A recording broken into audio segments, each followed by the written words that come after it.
Thank you very much for your time and hospitality hosting us here in your office. Let me start with a broad question. What are M23's main political and military objectives? Our political and military objective is clear. I think the best question would be, what is the reason why you are fighting today? So you start with this. We as M23, as you say, but I want to mention that M23 is part of a big platform that's Congo River Alliance, Alliance Fleuve Congo. So what are we fighting for? There's main reason why we are fighting for is just because there are reasons. The first one is that, DRC today is a failed state. I can even say it's a jungle where there's no state. The second reason is that we are fighting because for the political reasons. So many, there is a dictatorship. Mr. Tshisekedi has made the Congo the dictator. For political reasons, there's no more opposition. He has been arresting everybody. He has killed a lot of people. And many of the political leaders are today in exile. But the third reason is for bad governance. In DRC, all the world know that Congo should be a very rich country. But it's a poor country whereby all the people are starving. No food, no education, no roads, no infrastructure. Everything is down. Meanwhile, all the world knows that Congo has all that is needed in the world in terms of mineral resources. And the fourth reason is because there are so many Congolese who are discriminated. There are so many Congolese who are living outside of the country and they are not recognized as Congo just because they speak Rwandese language. And many of them are in Rwanda, in the other countries in the region. So for the fourth reason, the reason are the justification of our fighting. So why are we fighting? Because these are the political issues we should have sorted them out without fighting. But this man of Tshisekedi, the only language he hears is just a weapon. So we are fighting for this reason. What is our objective? Our objective is the refoundation of states. I say that DRC is a failed state. When you say failed state, there's no army, there's no police, there is administration corruption, and there is no justice. We want to refound the country, and then to live in dignity, to give food to the Congolese, to build the road, to start development, and all this. And this is our objective. Indeed, very interesting. So, talking about the future development, there's a lot of work to be done. Do you have specific plan for the future development, especially from the economic prosperity? Especially for the economic prosperity, we have our vision. River Congo Alliance, M23. The main objective, our vision is called From a Failed State to a Modern State. We want to create to Congo a business land.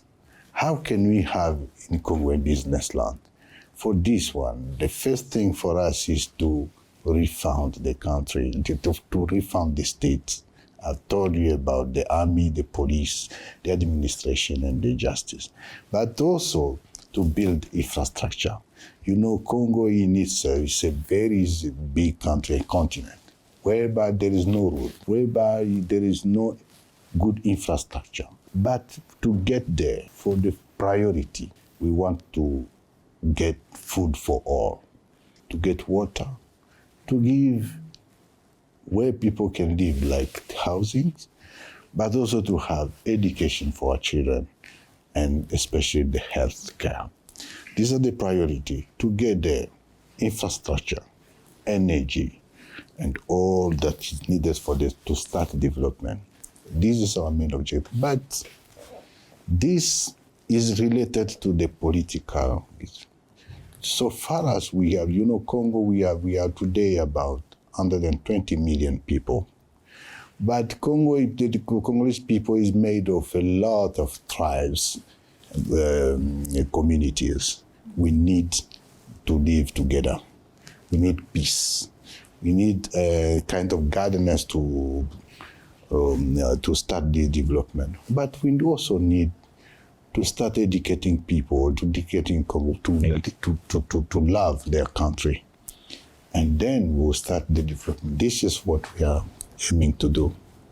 The situation is quite difficult at the moment, that there are a lot of positions and perceptions are being described by the international community. And M23 is quite often being criticized by being backed by Rwanda.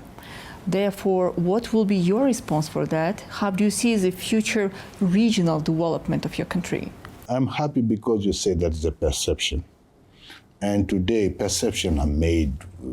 People can create perception, lies, propaganda. We are used to. DRC is a jungle. Today in DRC, Uganda army is in DRC. South Sudan army is in DRC. In DRC today, you have Burundians, they are in DRC. You have those FDLR, the genocide group, they're in DRC. The other, the Islamic group of Uganda, they call ADF, they are all in DRC. And for this matter, Tshisekedi himself, failing to lead the country, he brought in Congo European mercenaries. More than 3,000 they were here in Congo, in DRC. You have South Africans, they're in DRC. Tanzanians, all of them are DRC. Even the people from Malawi army, they are in DRC. After that, you have also all the UN mission contingents. So my question is, why do they see just Rwanda? I don't see the Rwandan people. All those countries are in DRC. But no one will never talk about it. They keep quiet on this. But every day they see Rwanda. Are we backed up by Rwanda? No, I don't think so. There is no Rwandese in our force. We have our own reason why we are fighting, and we are Congolese. Then, the fact is that President Tshisekedi has his own problem with the Rwanda government. He mentioned publicly that he wants to overthrow the leadership in Kigali. And for this matter, he recruited, he trained, and he equipped the FDLR group to do so. So if the Rwanda government anticipated by doing I don't know what to prevent this threat, this is not my business. Me, I'm talking about Alliance Fleuve Congo with M23. This is our force. We are Congolese. We are facing for our own reasons, and we don't know anything about Rwanda.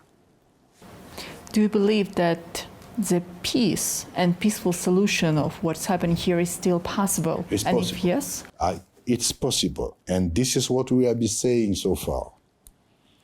For us, we know that for the reason why we are fighting, all those reasons why we are fighting can be addressed by a political way, a dialogue, negotiation. But the man in Kinshasa called Tshisekedi a dictator. He has said that never and never he will never sit in negotiation with us. So we are going to fight. What do you think about the proposals and the plans of the international community? Let's say the United States of America just recently delivered its own vision and coming back to the mining fields, like everybody in the region should have an access to the mining fields in the Democratic Republic of the Congo, and that can be one of the solutions. So what is the international community? Is international community US, EU? I don't know. Who is international community? Everybody is coming up with their own ideas. No, we are talking here about Congo, and our fighting is for Congo.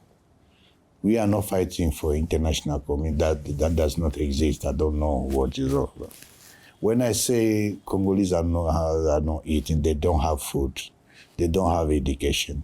You guys in international community, you have your children going to school and you have food for your population. We are fighting, we have our own reason. So, having said that, I know and understand that Congo has what is needed in the whole world.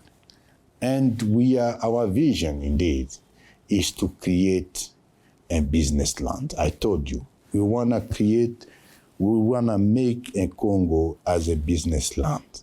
And a business land is a state and whereby everybody can come to do business, abiding to the law. This is what we are doing. So I think with America in this area, they are true. We need to have a legitimate and responsible government so that everybody can come and do his business. This is the main vocation of DRC when DRC was made in 1885 in Berlin at this conference, at Berlin Conference. What was it made? They say Congo should be a free land, a free trade land. And this is what we want to come there.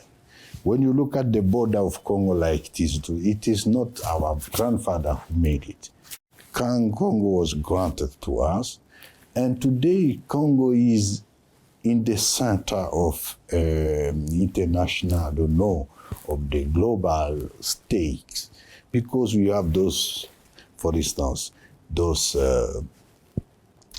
mineral resources there in Congo. You have today, Congo has a big role to play regarding the environment, the fight against the climate change. Congo has a big role to play looking at the energy transitions. So our objective is to have Congo as a business land for the Congolese people reconciled themselves, but living in peace with the region, all the countries, but also giving to the world that God gave to Congo for the world. So what are your expectations from the government in Kinshasa? Do you expect to have a direct talk with them, new elections, or something else? We have been asking for direct talk with them so far, but they are not willing to.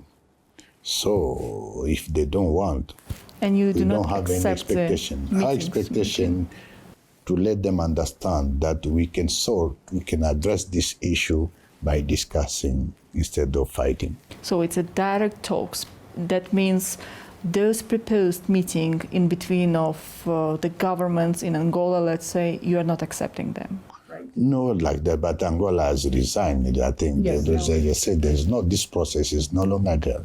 There are so many initiatives going on in the region and even the world. You see SADC countries and East African community countries, they're coming together to propose to give some plan.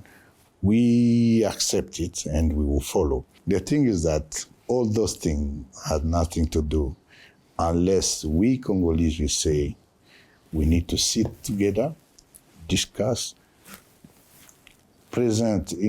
identify our problems, and then address all those problems, and then everything is done. I've told you how many countries are in Congo today. You see, it's more than 10 countries are here, they're all there. Everybody have his own agenda and so on. What are we going to do to solve the problem? What are we going to do to get peace? What are we going to do after peace to start development of the country? Here's a key question. For development, you need to raise up your economy, as you rightly mentioned. But because of those sanctions imposed by some countries, then the banks are not working here in this area. So just to conclude, what is your vision and how do you plan to solve this problem? We are responsible, and we have come as responsible. We do not complain. We know that Tshisekedi is a criminal. Tshisekedi is a crook. We know that what he's doing by forbidding the banking system to operate is not for us. We don't have any bank account, but this is the population of North Kivu and Sud Kivu. These are the population who are being sanctioned. But as responsible, representing the state, we are looking for any alternative. Today, we have created a structure that is be the equivalent of the central bank. And we are also delivering some license to create new banks and so on. But also every problem, every challenge we face, we identify as an opportunity. Is a way to go with the new model, with the new putting aside corruptions, training people, and start doing what other countries have been doing. And what is the best way to reduce the level of violence in the region at all? What will be your message to the people? To reduce the level of violence in the country, we need to create a state in DRC. Because what's the problem? In Uganda, there is a state. You like it or not, when you go to Rwanda, there is a state. There's order. Everything is organized. You have an army. You have the army, you have the police. You have the administration. There's no corruption. And you have justice system. This is what lacking in Congo. And so far, lacking this state, Congo has become a jungle. So we are the kind of the place where can flourish all the bad things. So to reduce violence in the region, we need to get to have a state like the other country, and then to start working together. Working together, it means today the world is a village. You will never say that. Do you know the transaction in terms of trade we have with Rwanda, with Uganda, with Zambia, with all the country? No, today it's not a matter of building the wall or building the border. Today is to open, to create the condition so that everybody can do business in their country and also in Congo. Officially. Yes, because when you do business, no violence. If I do business with you, we don't like that. We will not afford to get in violence, because even money, in my village, I said money doesn't like noises. You know, if we give you money, if we have $1,000 here and we start counting, even if we are just two of us, just when someone knocks on the door, the first thing is to hide it. This is how. So we want to do business, and business should be a tool to create peace, to consolidate this peace, and so on. Well, thank you so much. Thank you for your time. You're more than welcome.